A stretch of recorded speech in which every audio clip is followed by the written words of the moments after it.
안녕하십니까. 이피아 노바조입니다. 8월 키체인지 2부 시장에 관련된 말씀을 드려보도록 하겠습니다. 1부를 요약하자면 저희는 경제 지표 자체가 둔화되었다. 둔화되었는데 시장과 그리고 경제 펀더멘탈, 경제 변수 자체가 각각 둘 다 둔화가 되었는데 특히 시장 변수가 추가적으로 둔화가 좀 더 많이 되었다라는 게 결론이었습니다.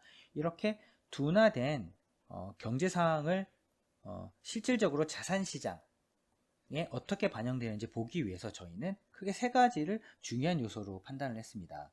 유동성을 담당하고 있는 미 연준 페드의 의지와 그리고 글로벌 기업들의 실적, 그리고 마지막으로 금과 주식 시장에 대한 투자자들의 자산 평가 방식에 관련돼서 요약을 하는 것으로 2부를 한번 구성해 보았습니다.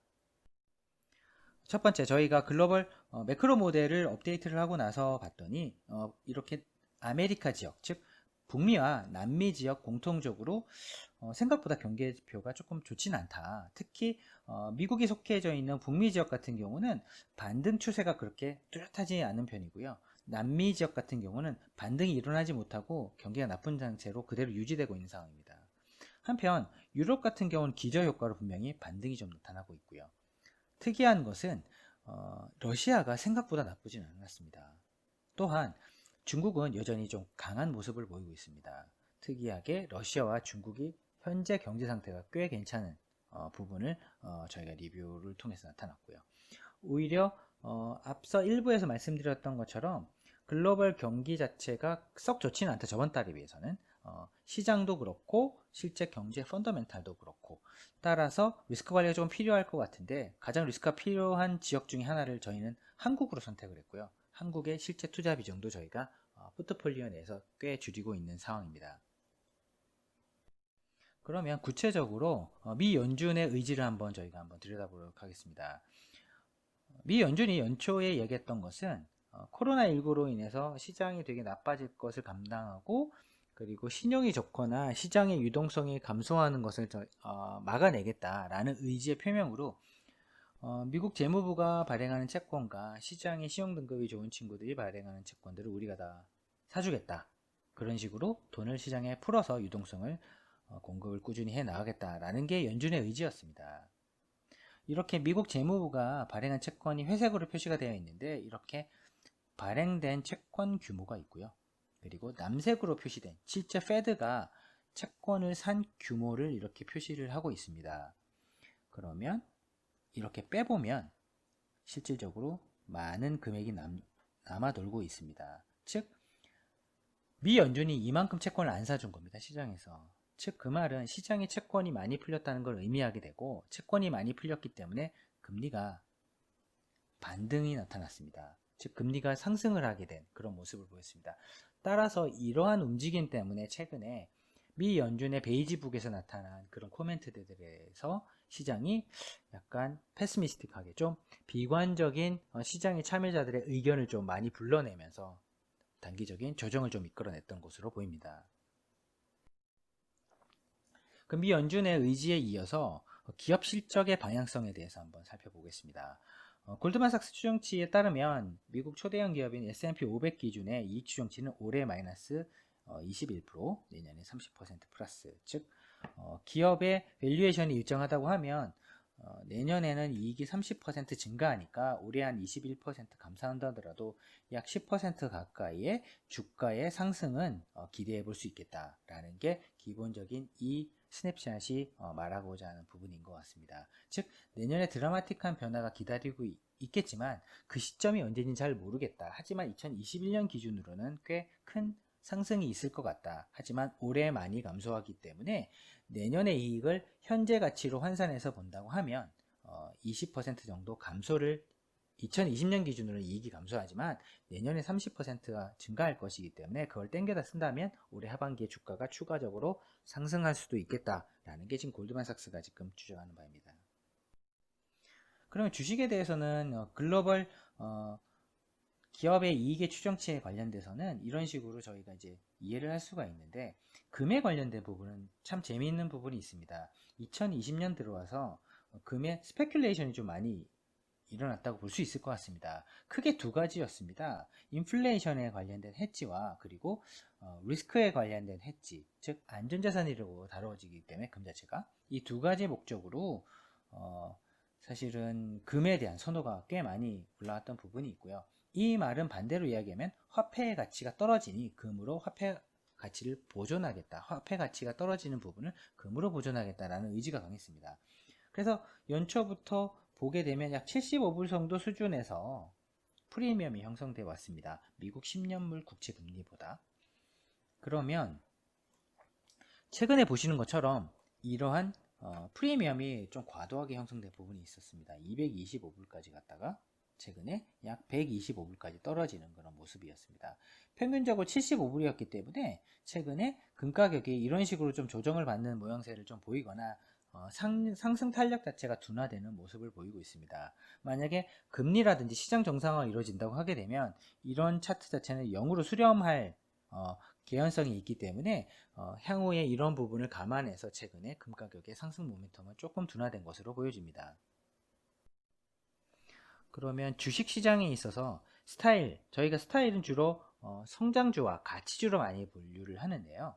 주식시장에서는 금리가 떨어지고 유동성이 많이 공급되면서 주로 성장주 위주로 투자를 해왔습니다. 20 빌리언 정도 투자를 했었고요. 가치주에서는 48 빌리언 정도 오히려 환매가 났었습니다. 즉 더해보면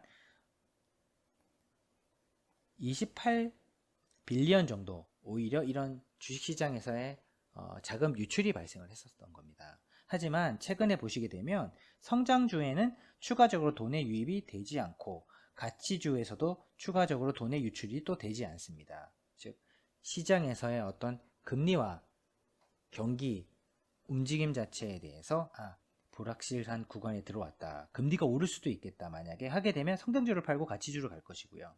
오히려 조금 더 나빠지겠다 하게 되면 주식시장엔 전체적으로 돈이 많이 빠지게 되면 성장주 위주로 돈이 또 들어올 가능성도 분명히 있는 구간입니다. 하지만 이런 가치주에 관련된 판단에 있어서 그러면 향후에도 그러면 금리가 어떤 방향으로 가는가에 따라서 이런 가치주 판단을 할 것인가에 대한 숙제가 남는데요. 유틸리티는 전통적으로 저희가 알고 있는 전기, 가스, 통신과 같은 이익이 아주 안정적이어서 배당 수익률이 꽤 안정적이거나 조금 더 상승할 수 있는 그런 포텐셜을 가지고 있는 산업입니다. 이런 산업이 미국 10년물이나 이런 국채금리 대비해서 어느 정도 프리미엄이 존재하느냐가 이 가치주가 얼마나 저평가됐느냐를 판단할 수 있는 부분입니다. 즉 이렇게 미국 10년물 금리 대비해서 약 3% 정도 이상 높은 배당을 지금 제공하고 있습니다. 유틸리티가. 즉 한 1%가 채 안 되는 미국 국채 금리를 생각하게 되면 약 4% 정도의 배당을 가져다 줄 수 있는데요. 이렇게 3% 정도에 해당되는 이런 채권이라고 한다면 꽤 수익이 높은 채권, 즉 고금리 채권이라고 볼 수 있기 때문에 이런 금리가 높다는 것은 채권이 저평가됐다는 걸 의미하게 되고 이런 유틸리티 섹터가 저평가됐다는 걸 또 의미하게 되는 부분도 분명히 있는 것 같습니다. 즉 프리미엄이 되게 높은 구간이 형성이 되어 있기 때문에 여기서 상대적인 배당 수익률은 꽤 매력적인 구간이겠다. 즉 채권 투자자나 주식 투자자 중에서도 상당히 보수적인 투자자들은 이러한 유틸리티 섹터의 어떤 배당에 대해서 매력적이다라고 판단할 수 있는 그런 구간까지 지금 진입했다라고 볼 수 있을 것 같습니다. 그럼 결론적으로 저희가 시가총액을 어느 정도 비중으로 구성하고 있는지 장기 시계열을 통해서 한번 보시겠습니다. 1990년대부터 지금 2020년대까지 봤을 때 중간에 닷컴 버블이 한번 있었습니다. 커뮤니케이션 섹터와 IT 섹터를 합치게 되면 약 35에서 40%에 해당되는 시가총액 비중을 구성했었고요. 지금 테크와 커뮤니케이션 섹터를 합치게 되면 약 35% 정도의 시가총액 비중을 구성하고 있습니다. 즉 이때와 거의 유사한 정도의 시가총액 비중을 구성하고 있기 때문에 시장에서는 약간 좀 과한 시가총액 비중 구성이 아니냐라는 사실 논란도 중간중간에 있어 왔습니다만은 현재 시장에 참여한 투자자들은 상당히 낮은 저금리를 통해서 성장주를 너무나 좋아하고 있기 때문에 이러한 비중이 최근에 유지가 되고 있는 것으로 보여집니다. 하지만 여기서 저희가 흥미로운 발견을 할 수 있습니다. 이게 부동산 금융, 즉 부동산과 금융을 일종의 하나의 섹터로 분류하고 있는 미국 시장에서는 시가총액이 거의 유지되고 있습니다. 그 이유는 미국의 선진 금융기관들, 뭐 모건 스탠리라든지 골드만이라든지 이런 친구들은 대부분 투자 부서가 프론트 부서입니다. 즉 투자를 통해서 다른 산업들이 성장하고 있는 부분을 지분 투자나 이러한 과감한 투자 패턴을 통해서 다른 산업의 성장을 같이 향유하고 있는 그런 전략을 써왔습니다. 따라서 미국의 금융 시가총액 비중이 생각보다 많이 줄어들지 않는 이유는 이러한 영리한 전략을 써왔기 때문으로 보여집니다. 결론적으로 요약하자면 지금 현재 시장 자체는 장기 시계열로 봤을 때는 이런 식으로 조금 닷컴 버블 수준의 시가총액 비중을 지금 이루고 있는 부분을 저희가 확인을 할 수가 있었고요. 그리고 금과 주식시장에 있어서도 약간 극단적인 부분에 있어서는 최근에 조금 해소가 되거나 시장의 어떤 자산평가 부분에 있어서 보수적인 부분에 대해서 조금씩 시그널이 보이고 있는 그런 부분을 확인하셨습니다. 3부에서는 저희가 이렇게 장기적인 시계열뿐만 아니라 단기적으로 투자자들이 어떤 식으로 자금의 이동을 하고 있고 그리고 자산시장별로 어떤 식으로 자금 이동이 나타나고 있는지를 짚어보면서 저희가 전체적으로 자산 배분을 하고 있는 전체 로직에 대해서 공유해 드리도록 하겠습니다. 감사합니다.